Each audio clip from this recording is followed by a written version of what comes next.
श्री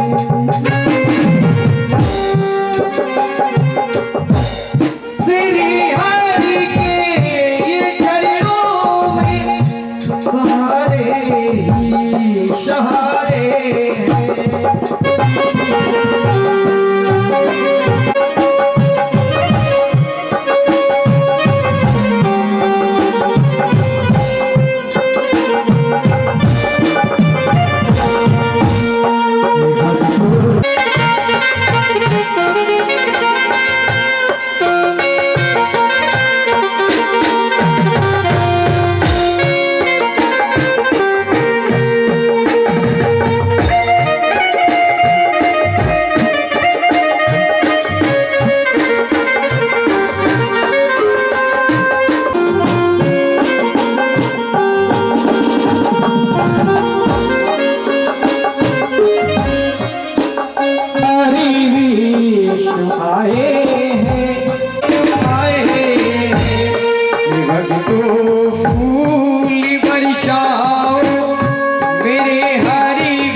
जितने भी संगत यहाँ एकत्र है एक बार प्रेम के साथ जयकार लगा दें गुरुदेव के श्री चरणों में।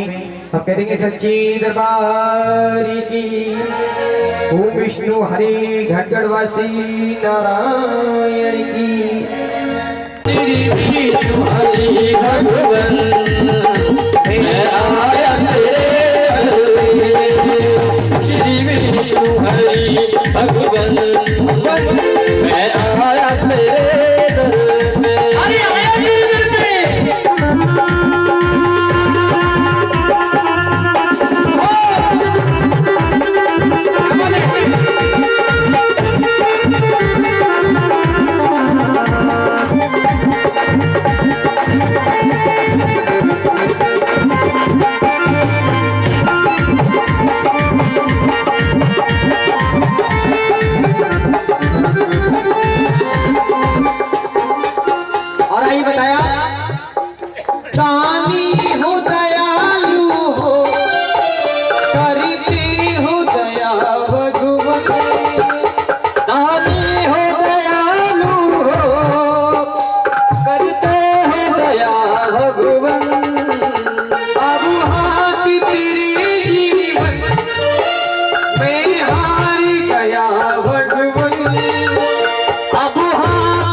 माता पिता की।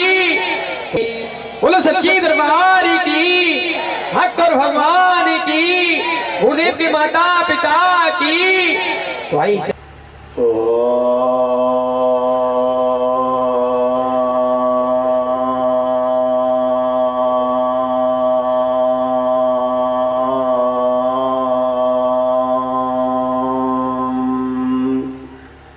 शांति शांति शांति।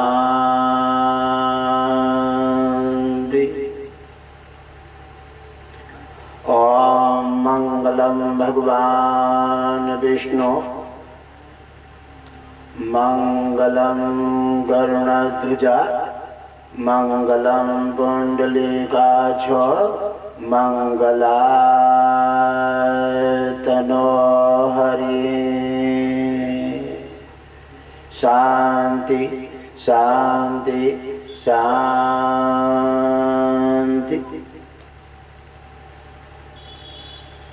मेरे सभी प्रिय भक्तों और हे मेरे देव सभी देवताएं और सभी संत, सभी महापुरुषों को आपका सबका स्वागत है और जोरदार तालियां से स्वागत।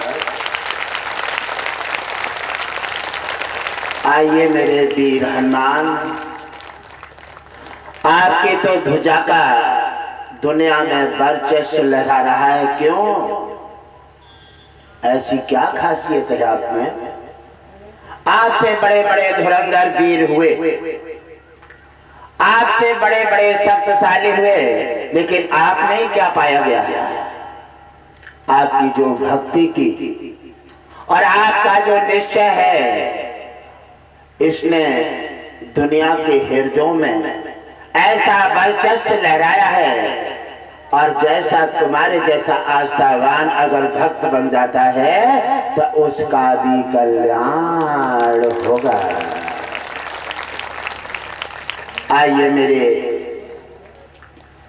भगवान शिव, आज तुम भी परिवार के सहित पधारे हैं और आपके सभी देवताओं के बिना हम भी अकेले क्या कर सकते हैं। आपके नजारे, आपका मौसम, आपकी क्या कैसे सुंदर आपकी चर्चा और आपका एक आशीर्वाद है। आपके बिना धरती पर मानव ना कुछ कर पाया है ना कुछ कर पाएगा। अगर अहंकार के गठे बांध करके वो तांडव करे वो तो उसकी मर्जी है। और मैं तुम्हें सभी को सुझाव देना चाहूंगा प्यारे। काफी समय बाद क्षेत्र में वापस हुए हैं सभी देवताओं के साथ। कोई किसी प्रकार की नादानी मत करना, क्योंकि समय बदल गया है और समय के साथ मौसम भी बदल गया और मौसम के साथ देवताओं की कृपा भी बदल गई है। क्योंकि कोई ऐसे नादानी मत करना। क्यों कि हम सभी अपनी घटघट वासी जी सभी देवताओं के साथ पधारे हैं और सभी देवताओं की अपार कृपा क्षेत्र पर बरसाने का काम करेंगे। और कोई भी किसी प्रकार नादानी ना करें, क्योंकि आप सब हमारे हैं। आपको अगर कोई कष्ट हुआ तो हमें होगा। इसलिए हम तुम्हें सुझाव देते हैं कि जो भी है वो अच्छा सोचना और जो भी करना है वो सेवा के भाव में करना। क्योंकि अगर किसी प्रकार से हट करके किया प्यारे तो तुम पर बीतेगी और कष्ट हमें होगा। ऐसा नहीं हो, क्योंकि आप सब हमारे हैं और विश्व पूरा हमारा परिवार है। और सभी हम देवों से भी कहेंगे कि अगर किसी से भी कोई थोड़ी बहुत गलती हो जाती है तो सीमित ही प्रहार करना। क्योंकि आपकी प्रहार का कोई भी जवाब नहीं दे सकता। इसलिए हे मेरे देवों में देव, आप भी थोड़ी सी दया कृपा बरसाते रहना। और 3 दिन का कामकाज, 3 दिन के देख रेख सभी देवों के अधीन है। भगवान शिव और वीर हनुमान और यमराज भी पधारे हैं। यमराज को तो धर पटक आता है, ना जाने कहां से धर पटक कर रही है। और तुम्हें थोड़ा बहुत समय नहीं मिलता है। अरे थोड़ा बहुत समय धर्म में भी लगा दिया करो और थोड़ा कभी कभी दया भी कर दिया करो। हर समय धर पटक का तुम्हारा ध्यान बना रहता है। कभी कहां से निकाल रहे हो, कभी कहां से निकाल रहे हो। अरे कभी कभी दया कर दिया करो, कभी खुश रह करके और दीन दुखियों पर कृपा भी कर दिया करो। क्योंकि भले ही यमराज हो, लेकिन आज अब गुरुदेव के साथ जुड़ गए हो तो गुरुदेव के साथ भी बदलने का काम करो। अरे गुरुदेव का काम है दया करना और कृपा बरसाना। आप भी थोड़ी कृपा बरसाओ और दया करो और सभी पर कल्याण करो। अब 3 दिन तक गुरुदेव के साथ तो रहना ही है। और धर पटक का काम 3 दिन छोड़ दो। 3 दिन दया करो, करुणा से सभी पर आनंद मंगल करो। अरे कभी कभी बबूल भी अगर सहायता करने लगे, क्योंकि कभी कभी चंदन और केला का स्वभाव अपना लिया करो प्यारे।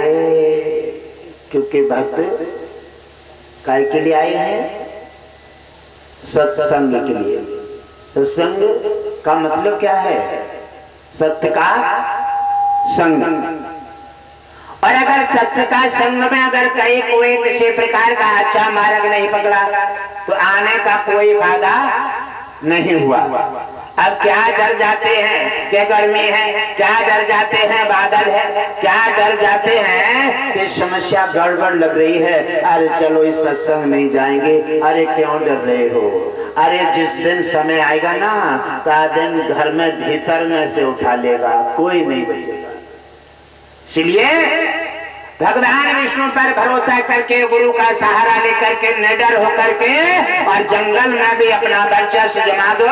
और गुरुदेव साथ हैं, फिर डरने की क्या बात है? और जिसकी आ गई उसे तो जाना है प्यारे, चाहे घर में हो चाहे बाहर, और चाहे रास्ता में हो, कहीं भी हो, क्योंकि जी दुनिया चिड़िया रैन बसेरा है, यहाँ कोई नहीं रहेगा। इसलिए डर को निकाल लो और गुरुदेव की बात को अपने मन में और श्रद्धा में और हृदय में बसा लो, तुम्हारा कल्याण। और गुरुदेव की बात सत्संगी बहुत कम अपने मन में उतारते हैं। अगर उतारते होते तो फिर अरे हाँ, गुरुदेव कहते हैं, गुरुदेव की आदत है, अरे 1 रुपया इकट्ठा होता है तो 1000 खर्चा कर देते हैं। गुरुदेव का काम है कि जो भी तुम जोर इकट्ठा कर रहे हो ना, ये सब और ही खाएंगे और खाएंगे और बरतेंगे। अतः तुमसे क्या कहेंगे? बहुत कंजूस था, जोर जोर के इकट्ठा करता रहा, अब हम मौज ले रहे हैं। ऐसा क्यों कहलाते हो आगे पीछे? ऐसी बात को मौका क्यों लाते हो? और तुमने तुम्हारे साथ जाएगा वो किया नहीं और वहां के वहीं छोड़ दिया। और जहां जो आया है वो जाएगा जरूर। आए हो सो जाएंगे राजा रंग फकीर, कोई चढ़े हैं विमान पर और कोई बंधे जंजीर। लाल लाल जंजीरें लाल, और जबके जाते हैं और सरिया इधर से उधर धसा दी जाती है। बादल किन्हें देखोगे? बादल छल कपट धोखा और गद्दारी, ये तुम्हारा कुटुंब परिवार तुम्हारे कोई काम नहीं आएगा। और जो आएगा वो आपने किए नहीं। आप थोड़ी बात कभी कभी गुरुदेव की भी शरीकत कर लिया करो। गुरुदेव कहते हैं कि सत्संग का समय जरूर निकालो और दान करने की आदत डाल लो, भजन करने की आदत डालो, सेवा करने की आदत डाल लो। अगर ये आदतें तुम्हारे अंदर उतर गई तो गुरुदेव की सीख ले ले। और ये अगर ऐसा कर देते हो तो मैं इस बात की गारंटी और चैलेंज देता हूँ कि यमराज भी तुम्हारा कुछ नहीं बिगाड़ सकता और दुनिया बनाने वाला भगवान विष्णु भी तुम पर उंगली टच नहीं कर सकता और कोई तुम्हारा बाल बांका नहीं कर सकता। ये मैं गारंटी देता हूँ। लेकिन आप करेंगे ही नहीं, करते ही नहीं। आप थोड़े बढ़ेंगे तो लोग पीछे हट जाएंगे, 4 सत्संग करेंगे तो 5वें में नहीं जाएंगे। ये कमी किनकी है? ये भगवान ने कहा है क्या? हाँ, आप दोष किन पर लगाते हैं? भाग्य पर। दोष किन पर लगाते हैं? भाग्य पर। अरे भाग्य तो तुम्हारा बना, और सबसे भाग्य से भी बड़ा है तुम्हारा कर्म। आपने कर्म तो किए ही नहीं। गुरुदेव आपको कर्म के लिए प्रेरित कर रहे हैं, आपको बार बार कह रहे हैं कि भाग्य से आपको ये मानव जीवन मिल गया। कितना सुंदर जीवन मिला है। सबकी अलग अलग मूर्ति है, सबके अलग अलग नक्शे हैं, अलग अलग नाक है, अलग अलग रुतबा है, अलग अलग स्वाद, सारी चीजें अलग अलग बनाई। ये तो मिल गया तुम्हें भाग्य से। और भाग्य के लेखे में और क्या दिया है? कितने सुंदर सुंदर वनस्पति दिए हैं, कितने तुम्हारी सेवा के लिए साथ जोड़ दिए हैं। आप किसी का साथ चलाना ही नहीं चाहते, आप तो केवल दौलत वटे आप अकेले पहुंच जाए, हाँ, और खाने को होता भी अकेले पहुंच जाए, और परेशानी मुसीबत होता मेरे लाठी ले लेके तुम्हारे साथ पहुंचे। ये बात है दुनिया की। तो ये भाग्य में थोड़े लिखा है तुम्हारे में कितने सुंदर वनस्पति दी हैं और कितने कितने सुंदर फल मेवा, अलग अलग अनाज आपको बना कर दे दिए हैं। लेकिन फिर भी आपको देवता बना के भेजा, फिर भी आप कहाँ खड़े हैं? आप कहाँ खड़े हैं? किसी जीव को सताने के लिए कहीं ईश्वर ने कहा? कहीं दलाली करने के लिए ईश्वर ने कहा? क्या झूठ बोलने के लिए ईश्वर ने कहा? क्या छल कपट करने के लिए ईश्वर ने कहा? क्या गलत मार्ग पकड़ने के लिए कभी ईश्वर ने कहा? ये तुम्हारे भाग्य में लिख दिया क्या? ये तुम्हारी संघर्ष से तुम्हें मिला है। तुमने अपने स्वार्थ से अपने पाप का पिटारा अपने हृदय में खोल लिया। और चिंता मत करो, आप कहीं भी छिप कर चले जाओ या कहीं भी चले जाओ, ये सत्संग 3 दिन आपके जीवन में कीमती है। और नाना प्रकार के देवताओं के साथ गुरुदेव आपके क्षेत्र में पधारे हैं, आपको जगाने के लिए आए हैं, आपके संकट हटाने आए हैं, आपको गरीबी के दरवाजे से हटा करके और लक्ष्मी के मार्ग पर पहुंचाने आए हैं। छांट छांट कर आपका कल्याण करेंगे और आपको मार्ग पर पहुंचाने का प्रयास करेंगे। आप पहुंचेंगे थोड़ी देर हटेंगे तो फिर वहीं खड़े हो जाएंगे। ये का आपकी क्या कर्म है? यह का भाग्य में लिखा है? नहीं, भाग्य में नहीं लिखा है, आपने अपनी इच्छा से किया है, क्योंकि कर्म का सही चुनाव नहीं किया है। और कर्म का चुनाव सही कर लोगे तो ये बात अब गारंटी कौन देना बैठा है तुम्हें? गारंटी दी जाती है तुम्हारे, आप समझ लें, विश्वास करें और गुरुदेव की बात को माने तो आपको गारंटी से हर समस्या से हटा करके आपको आजाद कर दिया जाएगा। और हमारे 7 संत कैलाश से पधारे हैं और जोरदार तालियों से स्वागत करें। बोलो संत भगवान की। आइए मेरे मुनिराज, आपका भरपूर स्वागत है। आप जो हमारे सहायता करने के लिए, हमारे परिवार को सुधारने के लिए और परिवार को सद्मार्ग देने के लिए जो आप हमारा सहयोग करते हैं, आप तो बड़े महान हैं। आपकी जय हो और जोरदार तालियों से संत का स्वागत करें। और गुरुदेव ने भगवान विष्णु लक्ष्मी का भी आह्वान किए हैं। अब दुनिया बनाने वाले हैं, कहीं न कहीं से आएंगे, कृपा जरूर करेंगे, थोड़ी देर के लिए आएंगे, क्योंकि वो तो क्षीर सागर से ही अपनी कृपा करते रहते हैं। आप छिप छिप के अपने काम काज करते रहते हैं, लेकिन वो फिर भी देखते रहते हैं और लिखते रहते हैं। फिर कहते हैं कि हमने तो ये किया था, अरे छिपके वहां कोई था नहीं, लेकिन फिर भी क्यों फंस गए? क्योंकि तुम्हारा लेखक तो तुम्हारे साथ था प्यारे, जिसको तुमने समझे नहीं। ईश्वर तो तुम्हारे अंतर्कण में है। हम तो आपको जगाने आए हैं, न हम किसी को सताने आए हैं।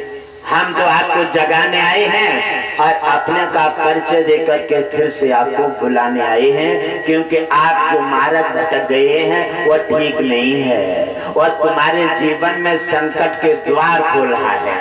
और संकट के द्वार खोल देगा तो फिर गुरु को भी कष्ट होगा, क्योंकि तुम सत्संग से जुड़ करके हट गई हो और तुमने अपना मार्ग पलट दिया है। जहाँ तुम गहरी खाई में, गहरे संकट में और कोर्ट कचहरी के हाथ हथकंडे में फंस करके कलाई में जब फंस जाओगे, बाद में तुम्हें याद आएगा और गुरुदेव को ज्यादा याद करोगे, बाद में गुरुदेव को भी कष्ट होगा। इसलिए हम तुम्हें फिर से जगाना चाहते हैं प्यारे, कि जो तुम्हारा सत्संग का जो मार्ग है ये महत्वपूर्ण है। ये हर मार्ग पर, हर कठिनाई पर तुम्हारा साथ दे करके और तुम्हें झंझट से निकाल करके, तुम्हें राहत दे करके तुम्हारा कल्याण करेगा। तो आए हैं सो जाएंगे, राजा रंग फकीर च बढ़ाया और च छोटाया। चाहे कोई धनवान हुआ, चाहे गरीब हुआ, जाएंगे सब। जाने का मार्ग अलग अलग है। एक तो अच्छा मार्ग दान पुण्य सेवा सत्संग और हमेशा अच्छे परोपकार करेगा। जब कोई नाम आएगा ना, कहेंगे जैसे सत्यवान सावित्री हैं, जैसे नरसिंह हैं, ध्रुव हैं, प्रहलाद हैं, भक्तों का नाम वर्चस्व कितने इतिहासों में आया है। मैं तो यही कहूंगा प्यारे, जो कीमती जीवन तुम्हें जो मिला है, ये दौलत इकट्ठी करने के लिए नहीं, एक परिवार बढ़ाने के लिए नहीं। अगर परिवार बढ़ाना चाहते हैं तो आप वो परिवार बढ़ाइए, भगवान विष्णु के वंश में दाखिल हो जाइए। क्योंकि भगवान विष्णु कहते हैं पूरा विश्व हमारा एक वंशज है, क्योंकि पूरा विश्व हमारा अंश है। दैत्य और देवता भगवान विष्णु ने रचना किए हैं, अब दोनों को अलग अलग बना दिए हैं। भगवान तो एक ही थे, माता पिता एक ही हैं, लेकिन फिर भी मार्ग अलग अलग कर दिए। जैसे गेहूं में से कंडुआ हो जाता है, गेहूं में से कंडुआ हो जाता है और कंडुआ का कोई बीज नहीं, और गेहूं में से हो जाता है और वही कंडुआ पूरे वंश का नाश कर देता है। इसी प्रकार उन्होंने कहा है, भगवान विष्णु ने रचना की दैत्य और देवता की, फिर भी धरती वासियों को सचेत रहने के लिए थोड़ा मार्ग दे दिए। क्या मार्ग दिए? राक्षसों को देखा है तुमने, जो मांसाहारी राक्षस होते हैं उनके नाखून होते हैं। शेर है मांसाहारी, उसके नाखून हैं, और बिल्ली है मांसाहारी, उसके भी नाखून हैं। कुत्ता है मांसाहारी, उसके भी नाखून हैं। और गाय, पशु जो है ये शाकाहारी हैं। कितने सुंदर है, शाकाहारी हैं क्योंकि उनके खुर दिए हैं लेकिन नाखून नहीं। अब उनके लिए उन्होंने क्या किया? अलग अलग खाने को भी मार्ग दे दिए हैं। दैत्यों को अलग कर दिया और देवताओं को अलग कर दिया। जैसे माँ बाप अपने 4 बेटे होते हैं, चारों के रहने की व्यवस्था अलग कर देते हैं, पढ़ाते लिखाते हैं और नौकरी, किसी को दुकान, किसी को कुछ दे करके और उनका मार्ग बना देते हैं। ऐसे भगवान विष्णु ने किए हैं। भगवान विष्णु ने मार्ग दे करके तुम्हें खान पान रहन सहन तुम्हारा अलग बना दिया है। आपको देवता मार्ग में ग्रेट में दाखिल कर दिए और राक्षसों को निशाचर बना दिया। इसी समय उन्होंने क्या कहा? और खाते पीते मार्ग में भी उन्होंने अलग अलग बंटवारे कर दिए हैं। देवताओं को फल मेवा और कितने कितने सुंदर फल और मेवा और नाना प्रकार के अनाज और खाने के कितने कितने सुंदर दूध, रबड़ी, मेवा, क्या क्या खाने के लिए बना दिए हैं। हाँ, देवताओं का खाना है और राक्षसों को क्या बना दिया? अब राक्षसों के भोजन पर तुम पहुंच गए हो, ये तुम्हारे भाग्य में नहीं लिखा था, ये तुम्हारे भाग्य में नहीं लिखा था। और ये तो तुम्हें ईश्वर ने इसके लिए नारी रूप धारण किया, इस चीज से बचाने के लिए, और जाकर के ईश्वर नारी रूप में भी जाकर के तुम्हें बचाने का काम किए। लेकिन फिर भी तुम राक्षसों की चीजें इस्तेमाल कर रही हो। प्यारे, ये तो भाग्य में नहीं लिखा है, ये तो तुमने स्वयं लिख लिया है। इसलिए ईश्वर कहता है कि मानव के संवारने के लिए गुरु धरती पर उतारे गए हैं, और नाना प्रकार के सत्संग जो किए जाते हैं ये केवल सुधारने के लिए, मार्ग देने के लिए, जगाने के लिए, और आपके समाज में एक अच्छा वर्चस्व लाने के लिए। तो भगवान विष्णु तुम्हारे घर कब जाएंगे? जब आप देवताओं के आचरण करेंगे, आप अपना खान पान शुद्ध रखेंगे, आप गुरु की पूजा करेंगे, माता पिता का आदर करेंगे और अपने सनातन धर्म का सम्मान करेंगे। अब सनातनी कहाँ है? कोई कौन कौन है सनातनी? हाथ उठाएंगे। सनातनी सभी हैं। अच्छा ये बताओ, सनातन धर्म का पालन कौन कौन करते हैं? सनातन धर्म का पालन कौन कौन करते हैं? सभी करते हैं। अच्छा ये जानते हो कि सनातन धर्म का पालन क्या है? सनातन धर्म क्या कहता है? सनातन धर्म की परंपरा क्या है? सनातन धर्म की मर्यादा क्या है? और सनातन धर्म क्या चाहता है? और जो तुम करके और भगवान विष्णु लक्ष्मी को प्राप्त करके धन भी पा सको, और अंत में भगवान विष्णु का वैकुंठ भी जा सको। ऐसा क्या धर्म है? सनातन की परंपरा क्या है? सनातन की परंपरा है कि हमेशा शुद्ध शाकाहारी रहें। सनातन की परंपरा यह है कि हमारा सनातन धर्म सबसे बड़ा धर्म है, और समय सनातन धर्म से बड़ा और पुराना कोई धर्म है ही नहीं। तो हमारा सनातन धर्म और हिंदू भाई भाई, अगर हमारा ये 5 उंगली हैं और 5 उंगली का अलग अलग कर दो, ये सब कमजोर हो जाएंगे और एक एक करके तोड़ो सब टूट जाएंगे। हाँ, और 5 उंगली का अगर समूह बना दो, जैसे आपका टेंट लगा हुआ है, आपका टेंट एक सीलिंग लगा दो कहीं, और जो सीलिंग पैर से पैर जुड़ा हुआ है, सीलिंग से सीलिंग बनी हुई है, तो आपका मकान बन गया है। ये आपको आनंद दे रहा है, आपको धूप से बचा रहा है, और धूप से तो देवताओं ने ही बचाने का काम कर दिया है। देवताओं ने, और हमारे कुछ भक्त कह रहे थे कि बड़ी भीषण गर्मी रहेगी। हमने कहा कि तुम्हें उस ईश्वर पर विश्वास तो है नहीं, क्यों? आप केवल तांडव करते हैं, आप केवल जब क्या क्या करते रहते हैं। अरे उसका विश्वास करके देखो, अरे वो तो तुम्हारे साथ, जैसे गुरु के साथ शिष्य आसन ले ले घूमते हैं, गुरु के आदेश का पालन करने के लिए शिष्य पीछे पीछे घूमते हैं। उन शिष्यों का भी भगवान विष्णु के इतिहास में नाम दर्ज हो करके और उनका कल्याण हो जाता है। ईश्वर पर भरोसा करके देखो, ये सब जितना भी दिया है ना ईश्वर ने, तुम्हारी शांति के लिए दिया है, अन्न खाने के लिए दिया है। और ये सूरज है, चंद्रमा है, इंद्र है, अग्नि है, जल है, वायु है, और ये सुंदर सुंदर वृक्ष हैं, वनस्पति हैं, सब किसके लिए दिए हैं? आपकी सहायता करने के लिए। ईश्वर ने कितना बड़ा परोपकार किया है, आप पर कितना बड़ा उपकार किया है कि आपको क्या क्या नहीं दे करके भेजा है। फिर भी क्या कहते हैं कि ईश्वर ने हमें कुछ दिए ही नहीं, ईश्वर ने हमें गरीबी दे के भेजा है, ईश्वर ने हमें ये नहीं दिया। अरे फिर भी ईश्वर कहता है कि मैंने गुरु का मार्ग धरती पर उतार दिया है, और गुरु बताए हैं, और उस मार्ग को समझ ले। गुरु के मुखार बिन से जो बात करती है, उठा करके अपने कंठ में, मन मंदिर में रख ले, और गुरु के मार्ग को साथ लेकर के गुरु के आधार को समझ ले, और जो चाहेगा वो ही मिल जाएगा, और जो हाथ फैलाएगा वो ही तेरा कल्याण हो जाएगा।